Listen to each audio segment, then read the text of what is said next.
अस्सलाम वालेकुम। 27 सितंबर को मैं पेशावर में तहरीक इंसाफ का जलसा कवर करने के लिए जा रहा था। लाहौर मोटरवे पर जाते हुए हस्बे आदत हर क़यामो तआम पर ठहरना हुआ। सुखे की में देखा कि छोटी बड़ी गाड़ियां एक झमगटे की शक्ल में खड़ी हैं, निकल रही हैं या आ रही हैं। पहली बार ये देखा तो लगा कोई बारात है, मगर इस ख्याल को खुद ही गलत करार दे दिया कि बारात में शामिल लोगों का एक ख़ास हुलिया होता है जो यहाँ दिखाई नहीं देता था। अगले क़यामो तआम पर भी यही मामला था और इससे अगले पर भी। आखिरकार चक्री के क़यामो तआम पर इकट्ठे खड़े कुछ लोग दिखाई दिए तो मैंने करीब जाकर पूछा कि आखिर मामला क्या है। इनमें से एक नौजवान बोला, हबीब साहब, आप जानबूझकर अनजान बन रहे हैं। आप जानते हैं कि हम पेशावर जलसे में जा रहे हैं। मुझे ये जानकर हैरत हुई। मैंने पूछा कि आपकी गाड़ियों पर तो एक भी ऐसी निशानी नहीं जिससे मालूम हो कि आप तहरीक इंसाफ के जलसे में जा रहे हैं। इस पर सभी लोग बोल पड़े। हर एक की अपनी कहानी थी। कोई गिरफ्तार हुआ था, कोई ज़मानत पर था, किसी का कारोबार तबाह हुआ था और किसी का कोई रिश्तेदार तहरीक इंसाफ की वजह से मुकदमे भुगत रहा था। सब ने यक ज़ुबान होकर कहा कि पंजाब में तहरीक इंसाफ पर जिस तरह जबर किया जा रहा है, उसी की वजह से गाड़ियों पर कोई निशान है न झंडा। हत्ता के सीने पर लगाने वाला बैज भी किसी के पास मौजूद नहीं। एक ने आंख दबाकर कहा, मगर इस्लामाबाद से आगे पूरा बंदोबस्त है। जैसे ही इस्लामाबाद टोल प्लाजा से पेशावर के रास्ते पर पड़ा तो गाड़ियों के छोटे छोटे काफिलों की तादाद बढ़ती चली गई। जैसे ही दरिया सिंध का पुल पार किया तो देखा जगह जगह गाड़ियों की छोटी छोटी टोलियां खड़ी हैं और इनमें सवार लोग तहरीक इंसाफ के झंडे और इमरान खान की तस्वीरें गाड़ियों पर लगा रहे हैं। यहाँ उन्हें किसी का खौफ नहीं था, क्योंकि पुल के दूसरी तरफ खैबर पख्तूनख्वा की हुदूद शुरू हो जाती हैं। इंतज़ाम यह था कि झंडे वगैरह खैबर पख्तूनख्वा के पंजाब की तरफ से आने वालों को फराहम किए जा रहे थे। यहाँ से लेकर पेशावर तक यही हाल था। इस्लामाबाद से पेशावर तक आने वाले दोनों क़यामो तआम इतने भरे हुए थे कि गाड़ी खड़ी करने की जगह नहीं थी। यहाँ मौजूद लोगों में बहुत कम पश्तो बोलने वाले थे। ज़्यादातर लोगों का ताल्लुक़ पंजाब से था, जो खैबर पख्तूनख्वा में आकर अपनी पसंदीदा सियासी जमात से वाबस्तगी का इजहार कर रहे थे। राशाकाई इंटरचेंज पर एक मुसाफिर बस खड़ी थी जिसने विंड स्क्रीन पर पेशावर लिख रखा था। बज़ाहिर आम सी दिखाई देने वाली बस भी पंजाब के एक शहर से आई थी, मगर इसमें सभी लोग तहरीक इंसाफ के थे जो मुसाफिरों के भेस में आ रहे थे। लाहौर से पेशावर तक के ये हालात बता रहे थे कि पाकिस्तान में तहरीक इंसाफ से किसी भी किस्म का ताल्लुक़ रखना कितना मुश्किल हो चुका है। कभी कोई तसव्वुर नहीं कर सकता था कि मुल्क में एक वक्त ये भी होगा जब किसी जलसे में शिरकत के लिए लोग यूं अय्यारी करने और भेस बदलने पर मजबूर हो जाएंगे। इससे भी ज़्यादा अहम ये कि पाकिस्तान में पहली बार हो रहा है कि कोई सियासी लीडर जेल में है, मगर उसके नाम पर भी जलसे इतने कामयाब होते हैं कि पाकिस्तान की कोई सियासी जमात उनका मुकाबला नहीं कर सकती। जब सियासी वाबस्तगी जुर्म बना दी जाए, कानून का इतलाक़ मर्जी के ताबे हो जाए और अदालतें कुछ ना करें, तो लोगों में तलखी बढ़ती चली जाती है। इस तलखी का इजहार जलसागाह की तकरीरों में भी हुआ। शेख वकास अकरम ने जो कुछ कहा वो उनके ख्यालात में आने वाली तब्दीली का निशान है।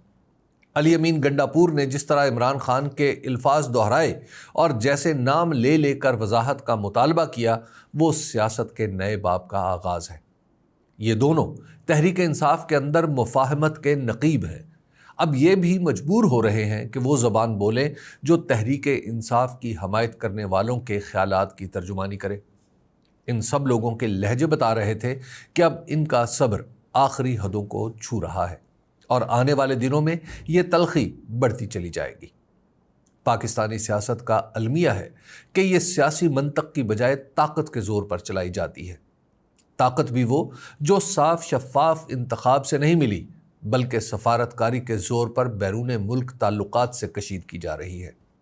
इसी ताकत के बल पर हुक्म है कि सफारतकारी की फतूहात पर जश्न मनाया जाए। दुनिया में कोई भी एजाज़ जो पाकिस्तान के नाम हो, हर पाकिस्तानी के लिए खुशी का बायस है। दुनिया के बड़े मुल्क पाकिस्तान के साथ काबिल अमल मुआहिदे करें, ये पाकिस्तानियों के दिल की तस्कीन का बायस है। मगर इसका मतलब ये लिया जाए कि इसके बाद पाकिस्तान में जिसके जो दिल में आएगा कर लेगा, तो इससे इत्तफाक मुमकिन नहीं। सीधा रास्ता ये है कि अंदरूने मुल्क से खारजा पॉलिसी की तश्कील हो। مگر حکومت یہ بتانے کی کوشش کر رہی ہے کہ خارجہ پالیسی کی بنیاد پر اندرون ملک سیاسی نتائج پیدا کیے جائیں تو خلاف وضع فطری ہوگا۔ اگر حکومت نے یہی راستہ اختیار کیے رکھا تو پشاور جلسے میں افغانستان سے تعلقات کی خرابی اور دہشت گردی کے خلاف آپریشن کی جس طرح مخالفت کی گئی ہے اس میں اضافہ ہوتا چلا جائے گا۔ عین ممکن ہے کہ افغانستان سے تعلقات میں تناؤ اور فوجی آپریشن پاکستان کے حق میں بہتر ہوں، مگر اس طرح کے فیصلوں تک پہنچنے کا راستہ مشاورت ہے جو اس وقت سیاسی نظام میں موقوف ہو چکی ہے۔ اس حوالے سے اصطلاحات سے لے کر زمینی حکمت عملی تک کچھ بھی کسی مشاورت کا نتیجہ نہیں، محض حکومتی طاقت کا اظہار بن کر رہ گیا ہے، خاص طور پر جب حکومت بھی ایسی ہو جس کی تشکیل میں ووٹ کی بجائے فارم 47 کا حصہ ہو تو اس کے سیدھے قدم بھی الٹے پڑتے ہیں۔